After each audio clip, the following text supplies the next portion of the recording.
Welcome to the Fundraising Leadership Podcast, where we engage in lively and thoughtful conversations with professionals in the nonprofit world.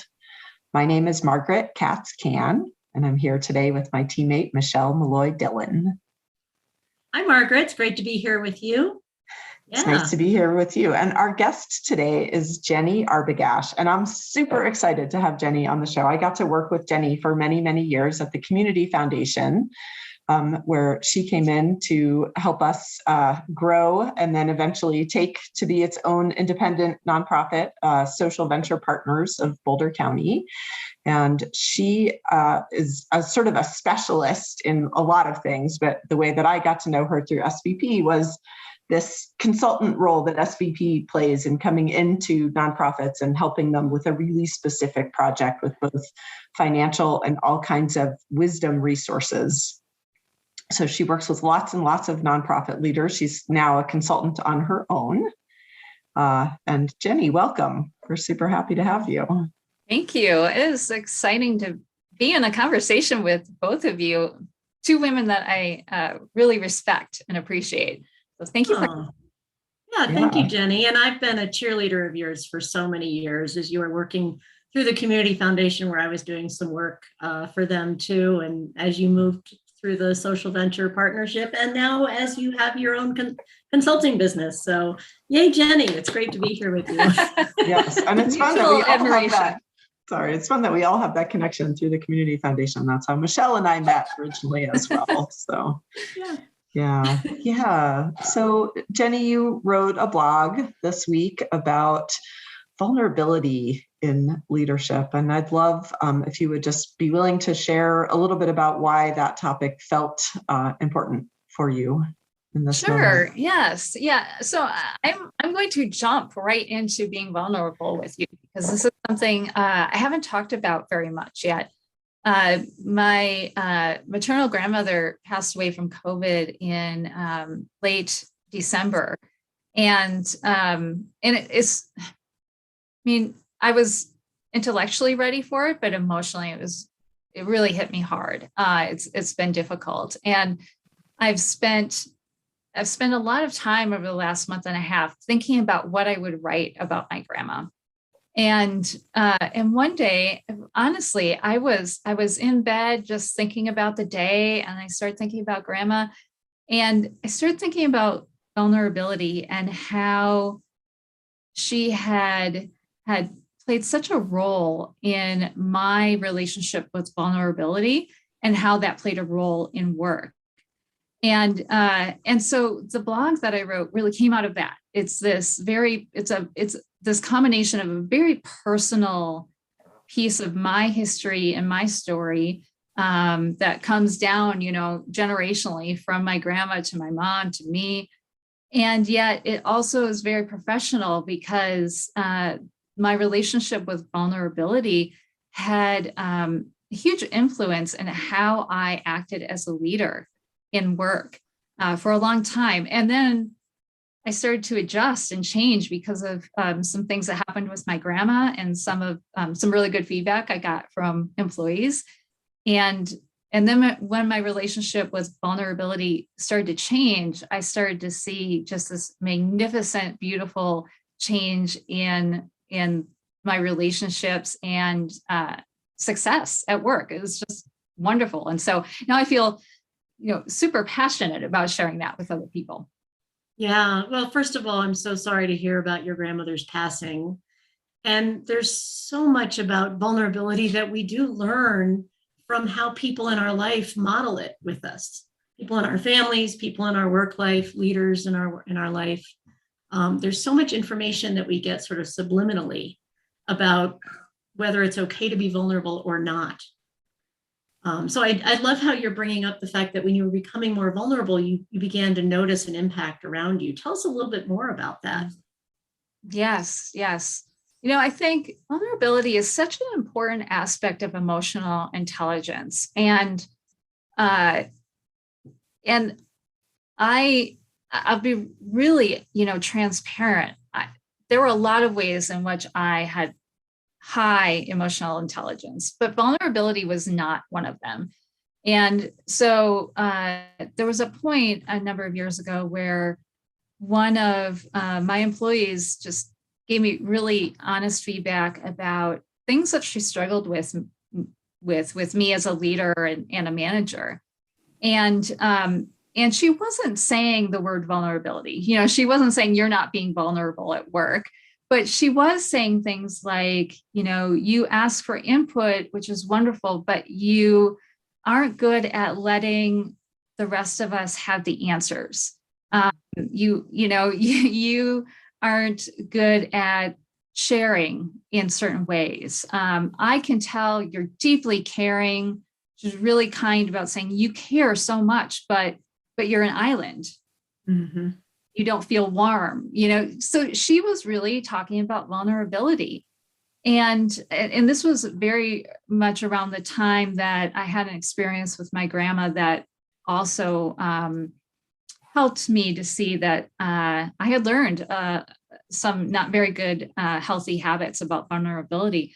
And so I started very slowly. I have to admit, there was a period of being defensive, but I started very slowly practicing some of the things that you know, I hadn't been good at. And I think the best way I can describe the impact to your question, Michelle, is really seeing the people around me flower. It's like a flower opening up, right? Like when I was vulnerable and I allowed space for other people and a connection with other people in a new way, they were able to open up and shine and be their full selves, be more successful and impactful. And yes, it's not like it happened overnight, right? Like changes don't happen. It's definitely a process. It's a process. Yes. But it was really clear. The little things I did, little things, had to do them consciously, but the little things I did made a difference for everyone around me and helped things be less about me, which is a good thing. You know, I can't help think about this gift that my husband gave me many years ago. It was maybe a decade ago. And it was this beautiful glass sculpture. And the title of it was Grace Under Pressure. Mm-hmm. And he was so excited to give it to me because he was like, that's what you are. You're grace under pressure. And it took my breath away when he gave it to me because I was like, oh no. Do you know how hard it feels to be grace under pressure? I'm obviously doing that too much. I need to open up. I need to spread the responsibility. I need to tell people how hard this is right now. And that was sort of the beginning of my awareness of this being an important skill, just so I can keep going as well.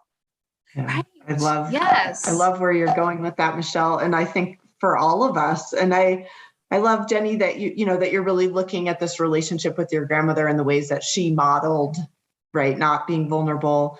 And I too believed for most of my life, that the men would walk out of the room if I got tearful or emotional, that was what was going to be required of me at work. So there's both what our families model for us, but also obviously a broader, cultural message about this. And, for me, it was my leadership training where I suddenly got feedback, which is part of vulnerability, right? But that being vulnerable is actually a superpower. And, like you, Jennie, I've so seen that at play. I love your metaphor of flowers opening. It creates something, doesn't it, in space when you manage to crack open a little bit. I love that. I love what you're saying, Margaret. I think, being vulnerable in general in our culture in the United States, but also in many other parts of the world, has been seen as being weak. And yet it takes strength and courage to be vulnerable, to be imperfect in this pretty demanding world that we live and work in. And so you're right. It's what we learn in our family and at home. It's what we learn at work, but it's also what we learn all over the place. This is, we're really, our culture says that we shouldn't be vulnerable, that it's not okay, maybe that it's not safe. One of the things I'm super committed to and care passionately about, reminded me of, is this piece around justice and how can we take actions every day to be in solidarity with individuals who are different from ourselves, from individuals who aren't part of the majority.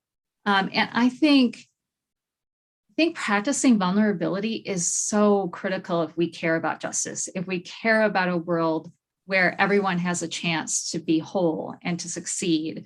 And I say whole very purposely, because that's what both of you were talking about. You're talking about being whole people. The expectation for perfection is even greater for those who are in the minority, for those who don't have power. And so whether that's in a situation where it's you don't have power because of your position, or it's because you're a woman, or it's because you're Black and almost everybody else is white, whatever it might be, if the people that have power and have a leadership role are modeling vulnerability in those moments, it changes the culture. It makes everything more welcoming and supportive. And to your point, Michelle, you were talking about, this is a lot of pressure to have grace, and in this way, and I need more support. And not only when you open up and be more vulnerable, do you get more support, but you also give that other person the opportunity to give you support. Yeah, it's actually has this inviting. That was the hard thing for me to still get my grasp around, because there's this idea that we have, and there is cultural reasons for it, and everything that you're pointing out, Jenny. It's like, I don't want to show that I'm vulnerable because I don't want to be weak, or I don't want to be taken advantage of, or there's reasons that I need to have my walls up. And yet, by showing vulnerability, we actually invite other people in. We become more human to others and less removed. So it has this energy of inviting in, and not being vulnerable has the energy of pushing away. And that's often not the intention. Yeah, Margaret, I know you've done so much work with fundraising, and I think a lot about how critical vulnerability is, and this inviting in idea is for fundraisers in the world, like building that authentic relationship with someone who is going to be in partnership with your organization. I'm sorry, Michelle, I get so excited and I just take off on another track, but I'm following you, Jenny. I'm following along. Keep going. Yeah. All right, good. I'm wonky about these things. Yeah, no wonky. You're doing it's great, and I love the yes, fundraising, like totally. And I think what we are talking about, there's a lot of emotional pieces to the vulnerability. But even if we look at vulnerability in a slightly different context, which is an executive director, a development person who's struggling, like their organization is struggling with something, there's nothing emotional about it. Like, oh, we lost a key employee and we're having trouble hiring, or, we tried a project and it's a disaster. It's not going well. And they want to put this spin sometimes with their donors. And I am always the voice of, I don't think I've ever lost a donor by being honest about something. They love being part of the solution. They love that you trust them enough to, and I think we forget, like, not too many of our donors think that we should be perfect. Only we think that, right? Which we can generalize from donors to all of our other relationships. Well, there's so much. Curious for both of you. There's so much here about what expectations we put on ourselves to not be vulnerable to. Like, there's the external expectations that we feel from culture and family and all of that, but there's also all this that we put on ourselves. Like, if I'm vulnerable, or if I'm not perfect, or if I don't have all the answers, then I will lose my job. Like those kinds of things. Have you two had those kinds of experiences where you realized you were putting that on yourself? Yeah, I have this early career. So I was an intern for the New York State Department of State back when I was in college. And I felt like I was entering the adult world. Like, I wear a suit to work, and there was this attitude that I didn't realize I was holding, that I needed to act aggressive. I needed to act sure of what I was doing. I didn't know anything, right? I was an intern. I was just trying to figure it out. And I met this woman, Representative Nita Lowy, and she came into the office one day, and she was so warm and gracious. And the only way I can put it is girly. Like, she was dressed in like a flower blouse, and she didn't have the power shoulder pads of the 80s at the time, and she was just so warm, and she was kind of emotional, but she was really effective. And she was really admired by the people I was working with. And that was a real lesson to me, because I thought, wow, you can be a woman with power and not be acting like a man. Like, it was a real eye-opener to me that she appeared to be completely herself and comfortable with who she was, and not perfect and enough. And that had a big impact on me. Yeah.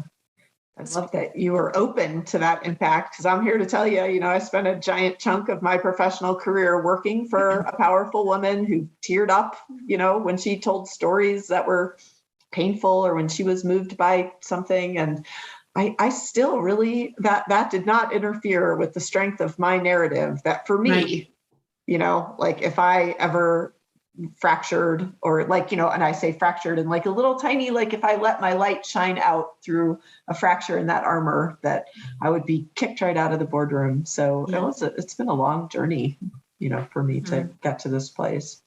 It is a journey. It's not like, aha, I am now in vulnerability and I'm completely comfortable with, like, it weaves in and out, it comes and goes. I am sort of curious, because I am an example of, I would have defended to the death. No, we don't cry at work. We don't, those kinds of things. But, and maybe crying at work, I'm not endorsing that exactly, but just this, like, you two, both of you and myself also, we're in teams all the time. We talk with people, across scores of organizations.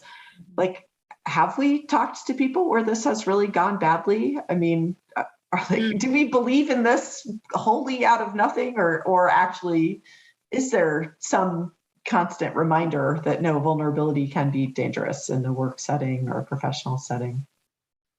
I love that question. Yeah, I think I have definitely seen times where it hasn't gone well, personally. And I've also done a lot of reading about vulnerability in the work setting. And I've also, seen that conversation in my readings as well. And I do think this is why I actually often recommend starting with little things and being thoughtful and practicing awareness while you're doing it, because I think, like anything, you can swing too far, right? You can do that yo-yo or whatever it's called. Over calibration. Over calibrate, right. And share too much, or share or practice vulnerability in a way that maybe isn't safe with the right person or the right people. There's certainly, I think there's this component here of it's an aspect of your whole emotional intelligence. So you do have to be aware of the setting and the level of vulnerability that you're sharing, and whether or not it is going to be okay. And it takes practice. Mm-hmm. Yeah. Right? It's like, to Michelle's point, it's something that is a lifelong practice. It's a lifelong journey of growing and improving, just like anything else. And so I do, when I talk with people about this, I usually, especially if I'm mentoring or coaching or advising, I encourage people to take baby steps when they get started, so that they can see what feels what feels comfortable and safe and won't cause harm to them or somebody else.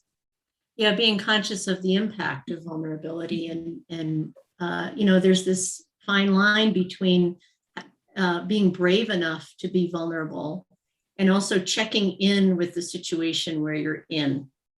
So there's a couple different ideas that come up for me here. It's like, as leaders in an organization, if we're trying to create more of a culture of vulnerability, or having permission to be vulnerable, there's a way of sort of holding what someone is sharing and having the ability to share something yourself. There's an exchange that's going on. And yet it feels like if there's one person that's just sort of like being super vulnerable and taking over, that can have another impact that may be unintentional. So holding this way of being vulnerable as a team, like allowing it in and not letting it to take over or to derail or to whatever that other thing is, right? There's a balance. I think, Michelle, like what you're sort of naming or pointing me towards is that sometimes there's a really authentic vulnerable, and sometimes we mistake vulnerability for being triggered and expressing ourselves in ways that are not actually appropriate to the situation. And I hate the word appropriate. Thank you for verbalizing what I was saying. A lot of words to say. That's exactly what I meant. Right? Like where something happens and really the right level to respond would be a 3, and you find yourself at an 8, or a 9, like right into the space. Like, I'm just being vulnerable. This sucked for me, or however that comes out. So that's my work. Can you tell? Still working on that. Yeah. You're making me think of, I've worked with an organization that has a very familial culture amongst the people involved, whether they're staff or volunteers, board members. And we've talked about how the familial culture is actually really critical to who they are and important, and they don't want to lose that.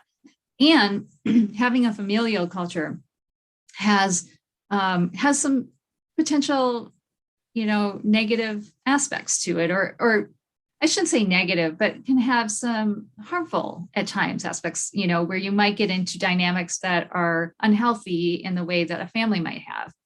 And so we've talked about, like, if you're going to do that you don't demonize that that's the culture, but you are very transparent and open and have very honest discussions about what are the potential drawbacks and how do we approach them and prevent them, or when they happen, how do we address them. And I think it's the same thing with this vulnerability piece, to your point, Margaret, just that if you're going to really practice vulnerability well, especially as a team, that you talk about how you do that. What's acceptable? How do we do this? How do we be in relationship with each other? It's just a healthy way to be in a team anyway.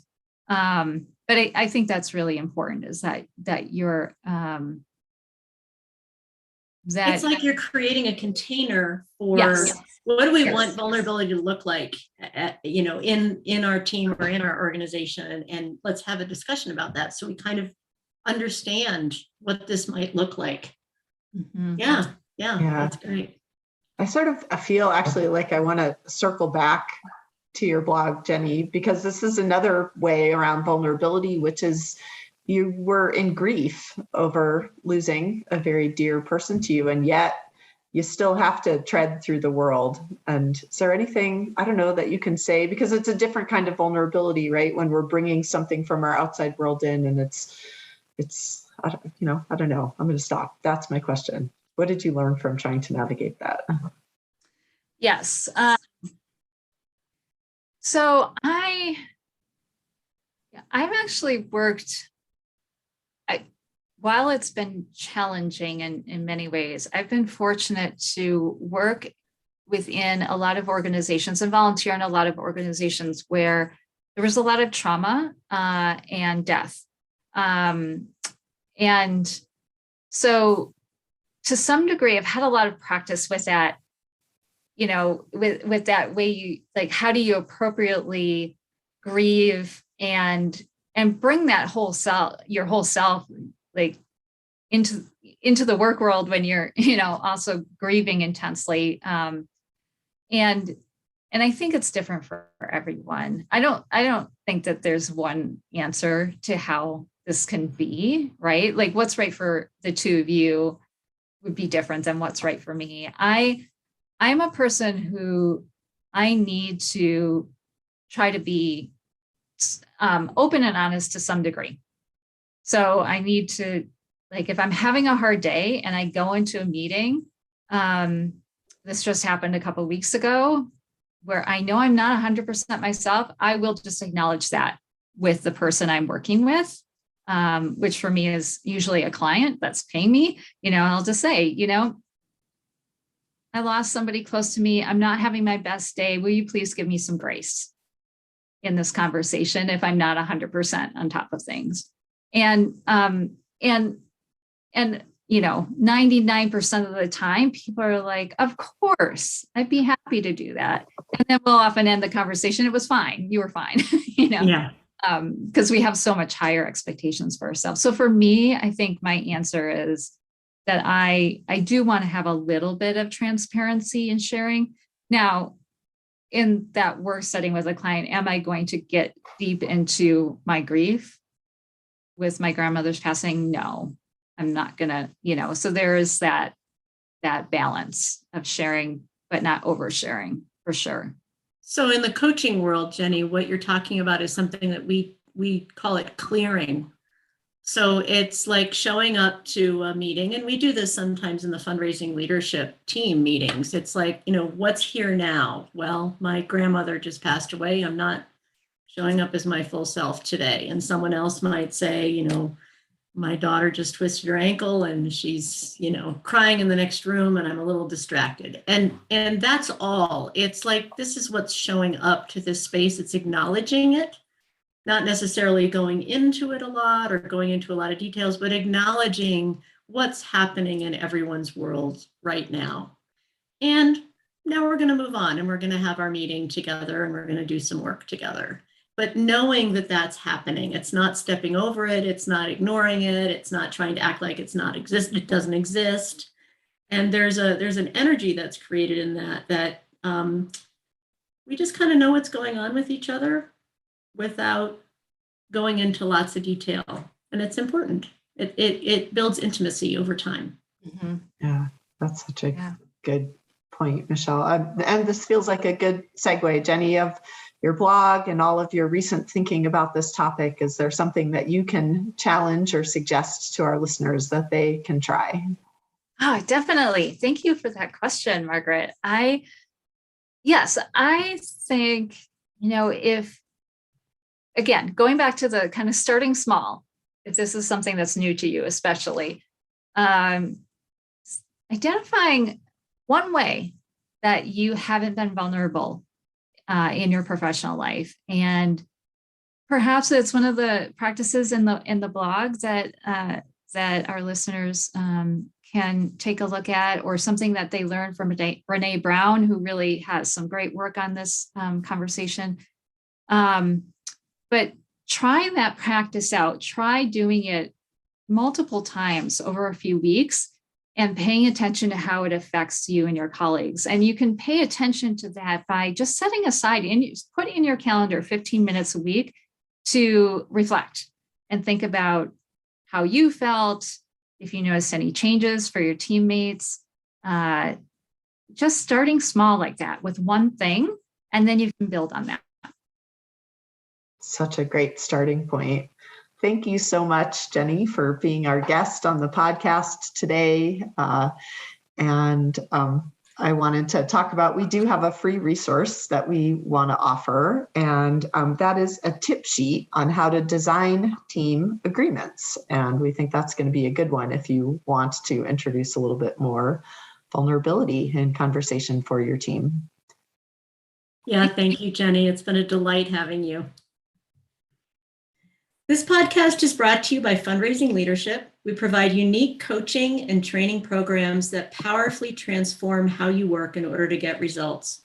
Please subscribe if you haven't already, and you can find us wherever you listen to podcasts. If you are enjoying the show, you can help us continue to bring thoughtful content with a monthly or annual contribution. This supports our production costs and keeps the show ad-free. Make a contribution today using the link in the show notes. Now go put it into practice.